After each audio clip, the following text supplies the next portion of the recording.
Hello, आप सबका स्वागत है फिजिक्स इन मोशन में।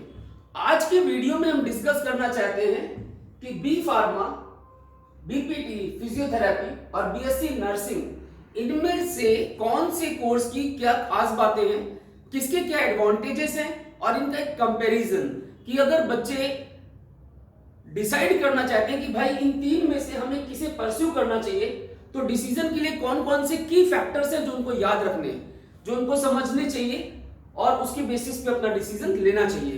तो आइए स्टार्ट करते हैं अपना video on discussion of B pharma versus BSc physiotherapy versus BSc nursing. अगर हम लोकेशन वाइज देखें कि किस कोर्स की अवेलेबिलिटी कितनी ज्यादा है, तो आपके पास और किस कोर्स में आपको बेटर लोकेशन मिलती है आफ्टर कंप्लीटिंग जॉब करने के लिए, तो लोकेशन वाइज नर्सिंग आपकी टॉप में आती है, next BPT and next is pharma.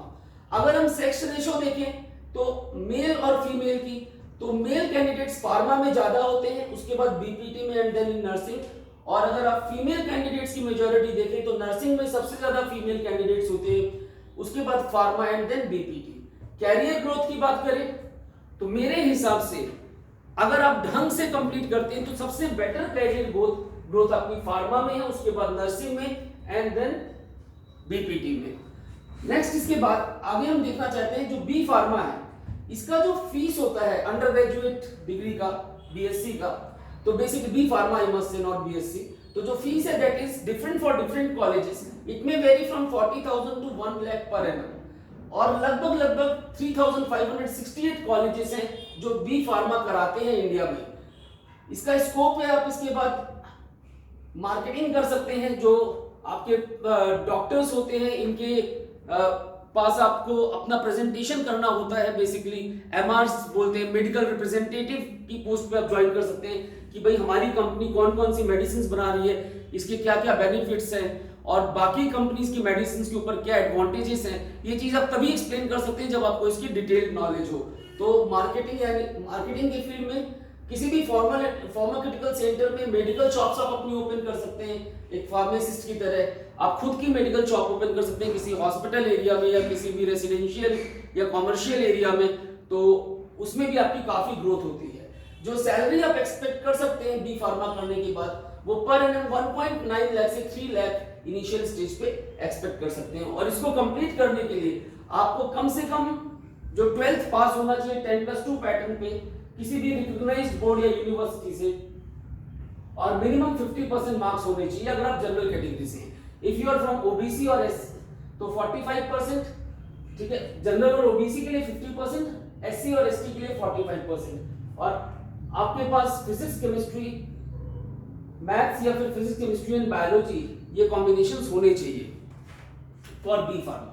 Next BSc nursing की बात करें तो यहाँ पर 4 ईयर का कोर्स है, ये 20,000 से लेकर के 2.5 लाख रुपए पर एनम फीस है और लगभग 1,000 कॉलेजेस हैं। इसको कंप्लीट करने के बाद आप हॉस्पिटल्स में as a senior nurse assistant, जो आपके नर्सिंग असिस्टेंट्स होते हैं, नर्सिंग ऑफिसर्स होते हैं, उसकी तरह आप जॉब कर सकते हैं। कम्युनिटी सेंटर्स में, गवर्नमेंट हेल्थ डिपार्टमेंट्स में आप जॉब कर सकते हैं। बहुत ही बढ़िया स्कोप है और जो इनिशियल सैलरी रेंज है वो 2 लाख से लेकर के 5 लाख रुपए पर एनम के हिसाब से आपको मिल जाती है।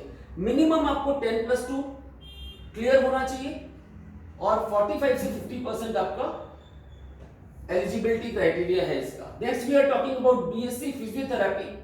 अगर आप बीपीटी करते हैं तो यहाँ पर 4 इयर्स प्लस में 6 मंथ्स की इंटर्नशिप है, 1 लाख से 2 लाख रुपए पर एनम फीस है और लगभग 600 कॉलेजेस हैं। आप मिनिस्ट्री ऑफ स्पोर्ट्स में ज्वाइन कर सकते हैं, जो स्पोर्ट्स फिजियोथेरेपी है उसके लिए। हॉस्पिटल्स में अपने थेरेपी सेंटर्स खोल सकते हैं और आप 2 लाख से लेकर के 2.5 लाख पर एनम की सैलरी एक्सपेक्ट कर सकते हैं इनिशियल स्टेज में। एज योर एक्सपीरियंस ग्रोस, जैसे जैसे आपका एक्सपीरियंस बढ़ता है आपकी सैलरी भी बढ़ने लग जाती है। और नो डाउट अगर आप अपने खुद के थेरेपी सेंटर्स खोलते हैं तो देयर इज नो लिमिट अगर आप ढंग से काम करते हैं, क्योंकि आजकल ऑर्थोपेडिकल प्रॉब्लम जो होती है, ऑर्थोपेडिक्स की प्रॉब्लम, किसी के घुटनों में दर्द है, किसी की कमर में दर्द है, तो बहुत ज्यादा स्कोप है इसका, क्योंकि अभी जो जनरेशन आगे बढ़ रही है ओल्ड एज की तरफ, वहां पर आप देख रहे हैं, अगर आप एनालिसिस करें डाटा को तो हड्डियों की प्रॉब्लम बहुत ज्यादा आ रही है और वहां पर फिजियोथेरेपी का एक बहुत इंपॉर्टेंट रोल आ जाता है। इसके लिए आपको 10+2 करना चाहिए मिनिमम 50% मार्क्स से, फिजिक्स केमिस्ट्री एंड बायोलॉजी, और इंग्लिश भी आपकी कंप्लीट होनी चाहिए और कम से कम 17 इयर्स की आपकी एज होनी चाहिए।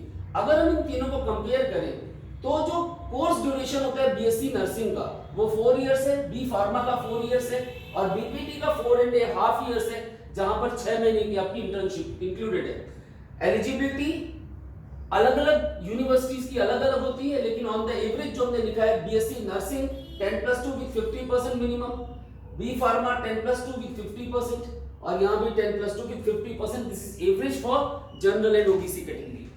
नेक्स्ट इसके बाद एवरेज फी जो है आपकी बीएससी नर्सिंग में 20 से 2.5 lakh per annum, B pharma में 40 से 1 लाख पर एनम और बीपीटी में 1 से 2 लाख पर एनम के बीच में जाती है अलग अलग यूनिवर्सिटीज में। एवरेज सैलरी अगर आप ध्यान से देखें तो बीएससी नर्सिंग में आप 3 से 4 लाख, बी फार्मा में 2 से 5 लाख और बीपीटी में 3 से 4 लाख इनिशियल स्टेज पे गेन कर सकते हैं।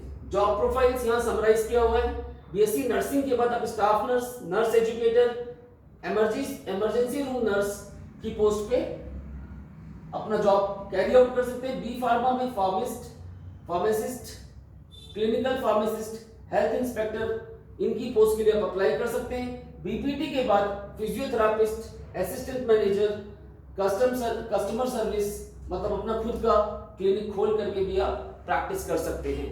तो इसके बेसिस पे आप कंपैरिजन कर सकते हैं कि भाई मुझे कौन सा बेस्ट सूट करता है, कौन कौन से क्राइटेरिया है जो मेरी डिमांड है, मतलब अपने कंफर्ट लेवल पे आप आगे एक हॉबी की तरह किस को परस्यू कर सकते हैं, उसी में आपको जाना चाहिए। और ये जो की फैक्टर्स हैं इनको डिसाइड करते हुए कि हॉबी के साथ साथ आपकी अर्निंग भी हो और आगे की लाइफ स्मूथ हो, उसके हिसाब से आप डिसाइड करिए। And wish you all a very best from physics in motion. See you all soon in the next video. Goodbye. Thank you for watching.